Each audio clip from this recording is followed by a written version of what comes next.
Welcome to PN education. आज हम 14 जून 2026 के जितने भी करंट अफेयर्स के इम्पोर्टेंट क्वेश्चन बन सकते हैं सारे हम इस वीडियो में डिस्कस करेंगे और हर क्वेश्चन से रिलेटेड इम्पोर्टेंट फैक्ट भी मैं आप लोगों को बताऊंगी। तो इस पूरे वीडियो को ध्यान से सुनिएगा। चलते हैं फर्स्ट क्वेश्चन की ओर। फर्स्ट क्वेश्चन क्या है? हाल ही में समुद्र मंथन मिशन के तहत किस भारतीय कंपनी ने नेचुरल गैस की खोज की है? तो अभी हाल ही में ऑयल इंडिया लिमिटेड के द्वारा जो है नेचुरल गैस की खोज की गई है। कहाँ पर? तो अंडमान निकोबार के पूर्वी तट पर जो है इस नेचुरल गैस की खोज की गई है। अब ये समुद्र मंथन मिशन क्या है इसको जानते हैं। तो जो समुद्र मंथन मिशन का जो मुख्य उद्देश्य है, इसका मुख्य उद्देश्य है कि देश में ऊर्जा सुरक्षा को प्राप्त करना और भारत की जो ऊर्जा आयात की जो निर्भरता है उसको कम करना। क्योंकि वर्तमान में अमेरिका ईरान युद्ध चल रहा है, इसको देखते हुए भारत में नेचुरल गैस के या कहना चाहिए कच्चे तेल का क्राइसिस इतना ज़्यादा हो चुका है कि हम लोग दूसरे कंट्रीज से भी जो है तेल का नेचुरल गैस का आयात नहीं कर पा रहे। तो इसी को देखते हुए जो ये समुद्र मंथन मिशन लेके आया गया है। अब बात करते हैं कि समुद्र मंथन मिशन के तहत 2032 तक के, कब 2032 तक के हम लोग तेल और गैस के भंडार को दोगुना कर देंगे। मतलब अभी हमारे पे मान के चलो 15% है, तो इस 15% का हम लोग 30% कर देंगे। और इस समय में नेचुरल गैस या कच्चे तेल के जो आयात है उसके स्थान पर हम निर्यात कंट्री के रूप में उभरे, है ना। अब ये जो मिशन है समुद्र मंथन मिशन, ये किस मिशन का एक भाग है? तो जो डीप ओशियन मिशन है, कौन सा? डीप ओशियन जो मिशन है उसी का ही जो है ये भाग है।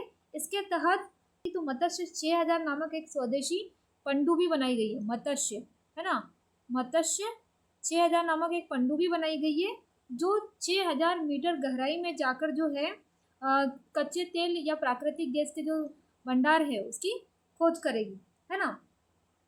अब बात करते हैं कि नेचुरल गैस का जो हमें रिसोर्स मिला है, जो भंडार मिले हैं, है ना, वो सेकंड वाला है। पहला वाला अगर मैं बात करूँ तो भारत की अगर मैं बात करूँ तो भारत में दो क्षेत्र है। एक आपका कहना चाहिए पश्चिमी तटीय बात की बात करूँ तो यहाँ पर मुंबई हाईवे है, और पूर्वी तट की बात करूँ तो यहाँ पर आपका कृष्णा और गोदावरी नदी पर मिलता है। तो पहला वाला तो जो है मुंबई तट हाईवे वाला तो फेमस था। सेकेंड हमें जो है अंडमान निकोबार के पूर्वी तट पर मिला है ना। अब बात करते हैं कि वैश्विक स्तर पर जो है नेचुरल गैस के जो रिसोर्स है, जो भंडार है, वो कहाँ कहाँ पर है? तो पहले स्थान पे आपका रशिया, दूसरे स्थान पर है ईरान, और तीसरे स्थान पर कतर। कतर से हम लोग सबसे ज़्यादा जो है नेचुरल गैस का आयात करते थे। लगभग हमारी ऊर्जा संकट का, मतलब ऊर्जा संकट तो अभी है, लगभग हमारी ऊर्जा का 85% जो है हम लोग दूसरे देश से आयात करते थे, है ना। तो इसी को देखते हुए समुद्र मंथन लेके आया गया है। अब बात करते हैं कि ऑयल इंडिया लिमिटेड जो कंपनी है वो एक कैसी कंपनी है? नवरत्न के साथ साथ इसे महारत्न कंपनी का दर्जा दिया गया है, और इसे महारत्न कंपनी का दर्जा कब दिया गया? 2023 में दिया गया, और 2023 में ये 13वीं महारत्न कंपनी बनी थी।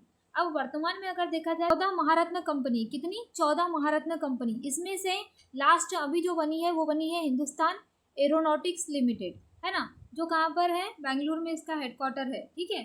तो हम लोग चर्चा कर रहे थे किसकी? ऑयल इंडिया लिमिटेड की। ऑयल इंडिया लिमिटेड 13वीं महारत्न कंपनी, 2023 में जो इसे महारत्न कंपनी का दर्जा दिया गया था, और इसकी जो स्थापना है वो कब की गई थी? 1956 में। कब? 1956 में की गई थी, और इसका जो हेडक्वार्टर है वो कहाँ पर? आपका दिल्ली में है। कहाँ पर है? दिल्ली में, ठीक है। तो आप मुझे कमेंट बॉक्स में बताइएगा कि अभी वर्तमान में जो अंडमान निकोबार द्वीप समूह में हमें नेचुरल गैस के रिसोर्स मिले हैं, तो पोर्ट ब्लेयर का वर्तमान में नाम क्या है? ठीक है, चलते हैं नेक्स्ट क्वेश्चन की ओर। नेक्स्ट क्वेश्चन क्या है? नेशनल SC/ST हब योजना किस मंत्रालय द्वारा संचालित की जा रही है? तो हाल ही में जो नेशनल SC/ST ये जो योजना लेके आई गई है वो लेके आई गई है सूक्ष्म लघु एवं मध्यम उद्योग, मतलब MSME के माध्यम से इसे लाया गया है। जो अनुसूचित जनजाति मतलब SC और अनुसूचित जो जाति है SC/ST के जो बेरोजगार लोग हैं उनको रोजगार प्रदान करने के लिए और उनको आत्मनिर्भर बनाने के लिए जो ये नेशनल SC/ST हब लाया गया है। इसके माध्यम से सरकार के द्वारा वित्तीय सहायता, तकनीकी मदद और जो है वे लोग आत्मनिर्भर बन सके। इसके अलावा भारत सरकार के द्वारा SC/ST के उत्थान हेतु या स्वरोजगार को बढ़ावा देने के उद्देश्य से स्टैंड अप योजना लेके आई गई थी। कौन सी? स्टैंड अप योजना लेके आई गई थी 2016 में। ये महिलाओं के लिए थी, SC और ST कैटेगरी के लिए। इसके अलावा प्रधानमंत्री रोजगार सृजन कार्यक्रम, प्रधानमंत्री दक्ष कार्यक्रम, है ना, कौशल विकास को बढ़ावा देने के लिए तो भारत सरकार के द्वारा SC/ST के नागरिकों को आत्मनिर्भर बनाने के लिए जो है लगातार नई नई योजनाएं लेके आई जा रही है। ठीक है, अब मुझे कमेंट बॉक्स में बताइएगा कि प्रधानमंत्री किसान सम्मान निधि योजना कब लाई गई थी। चलते हैं नेक्स्ट क्वेश्चन की ओर। नेक्स्ट क्वेश्चन क्या है? हाल ही में सैन्य नियुक्तियों के तहत भारतीय थल सेना इंडियन आर्मी के नए प्रमुख के रूप में किसे नियुक्त किया गया? तो अभी इंडियन आर्मी के रूप में थल सेना जो प्रमुख बने वो बने लेफ्टिनेंट जनरल धीरज सेठ। ठीक है, ये अपना पदभार संभाल लेंगे 30 जून 2026 से। और इनका जो कार्यकाल है वो कहाँ से कब तक के रहेगा? तो 30 जून 2026 से लेकर 31 अगस्त 2028 तक के जो इनका कार्यकाल रहेगा, मतलब 3 साल का इनका कार्यकाल रहेगा। इसके अलावा अगर मैं बात करूं तो जो कहना चाहिए वाइस एडमिरल कृष्ण स्वामीनाथन जो है वो अभी क्या बने? नौसेना प्रमुख बने हैं। ठीक है, ये क्या बने हैं? आपके नौसेना उप प्रमुख बने हैं एडमिरल कृष्ण स्वामीनाथन। और इसके अलावा जो वित्तीय सचिव है ना सेबी के, वो बने तुहिन कांत पांडे। ठीक है, चलते हैं नेक्स्ट क्वेश्चन की ओर। नेक्स्ट क्वेश्चन क्या है? विश्व महासागर दिवस प्रतिवर्ष वर्ल्ड ओशियन डे कब मनाया जाता है? तो प्रतिवर्ष मनाया जाता है कब? 8 जून को। अब इसे मनाने का मुख्य उद्देश्य क्या है और 2026 की थीम क्या है? तो 2026 की जो थीम है वो है समुद्री पारिस्थितिकी तंत्र, मतलब बायोडाइवर्सिटी के संरक्षण को बढ़ावा देना और प्लास्टिक प्रदूषण से महासागर को बचाना, है ना। 2026 की ये थीम। अब बात करते हैं कि विश्व महासागर दिवस क्यों मनाया जाता है और इसकी शुरुआत कब की गई थी। तो इसकी जो शुरुआत है 1992 में रियो डी जेनेरो ब्राज़ील का एक शहर है जहाँ पर पृथ्वी फर्स्ट सम्मेलन हुआ था। इसी के तहत जो है महासागर की भूमिका को दोहराया गया और इसी को देखते हुए यूएनओ के द्वारा, किसके? संयुक्त राष्ट्र संघ के द्वारा 2008 में पहली बार विश्व महासागर दिवस 8 जून को बनाया गया था। ठीक है, पृथ्वी पर इनका स्थान देखा जाए तो लगभग कितना % है? संपूर्ण पृथ्वी पर 71% जो भाग है वो महासागर से जो है घिरा हुआ है ना।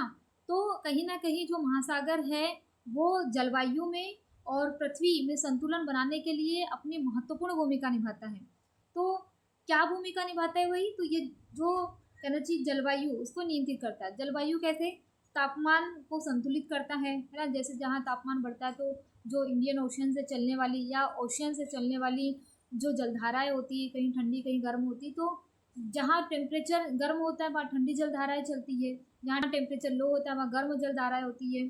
ठीक है, तो इस प्रकार जो है जलवायु को नियंत्रित करते हैं, तूफानों का निर्माण करते हैं, उसमें कटिबंधी जो चक्रवात आते हैं, है ना, वो भी ये महासागर की ही देन है। इसके अलावा दुनिया भर की आजीविका, मतलब वैश्विक व्यापार में इनकी जो भागीदारी देखा जाए कि जितना भी प्रकार का जो व्यापार होता है जलीय मार्ग से, वो लगभग 80% जो वैश्विक व्यापार है वो महासागर से होता है। इसके अलावा जैव विविधता की दृष्टि से विवर है, जलीय स्तर में पाए जाते हैं, तो जैव विविधता को जो है बनाता है। खनिज संसाधन यहाँ पर प्रचुर मात्रा में पाए जाते हैं, प्राकृतिक संसाधन यहाँ पाए जाते हैं, तेल प्राकृतिक गैस के भंडार यहाँ पाए जाते हैं। तो कहीं ना कहीं जो है ये महासागर अपने आप में एक महत्वपूर्ण भूमिका निभाता है, क्योंकि अभी हाल ही में भारतीय मानसून को प्रभावित कर रहा है क्या? Super L-Nino. तो ये कहीं ना कहीं जो जलवायु परिवर्तन हुआ उसकी ही देन है कि अभी वर्तमान में हम लोग सुपर एल-नीनो के तहत जो भारतीय मानसून है वो कमज़ोर हुआ है ना, इसकी सजा हम लोग भुगत रहे हैं। ठीक है, तो आप मुझे कमेंट बॉक्स में बताइएगा कि जून में कौन कौन से दिवस कौन कौन से डेट पर बनाए जाते हैं। ठीक है, चलते हैं नेक्स्ट क्वेश्चन की ओर। नेक्स्ट क्वेश्चन क्या है? संयुक्त राष्ट्र महासभा ने 2026 में हुए चुनाव में किस 5 देशों को संयुक्त राष्ट्र सुरक्षा परिषद का नया अस्थायी सदस्य चुना गया? देखो, स्थायी सदस्य नहीं बोला है, अस्थायी सदस्य जिनका जो कार्यकाल होता है वो 3 साल का होता है। कितने साल का होता है? 1 साल का होता है। तो इनका जो कार्यकाल है वो रहने वाला है कब से कब तक? 1 जनवरी 2027 से जो है 2028 तक के इनका कार्यकाल रहेगा। और ये 5 अस्थायी सदस्य जो है वो बने हैं आपके ऑस्ट्रिया, पुर्तगाल, किर्गिस्तान, त्रिनादाद और टोबेगा, जिम्बाब्वे। ठीक है, ये 5 जो सदस्य है ये अस्थायी सदस्य चुने गए हैं। ये जो 5 देश है ये अस्थायी सदस्य चुने गए हैं। पहली बार ऐसा हुआ है कि किर्गिस्तान जो है इसमें शामिल हुआ है।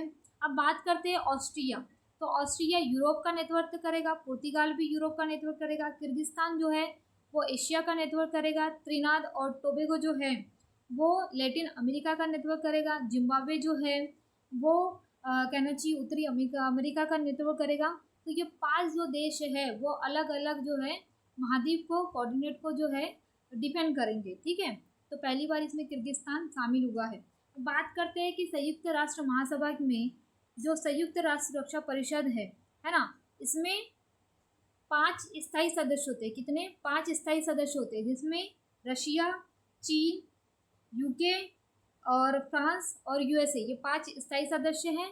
और जो 10 जो होते हैं वो क्या होते हैं आपके अस्थायी सदस्य, मतलब टोटल मिला के इसमें 15 सदस्य होते हैं। अगर किसी भी प्रकार का वोटिंग हुआ है ना किसी मुद्दे से लेकर, तो उसमें 5 सदस्य की जो है वोट मिलना आवश्यक है। अगर 10 में से 9 भी मिल गए तो ठीक है, लेकिन 5 की जो है आवश्यक है।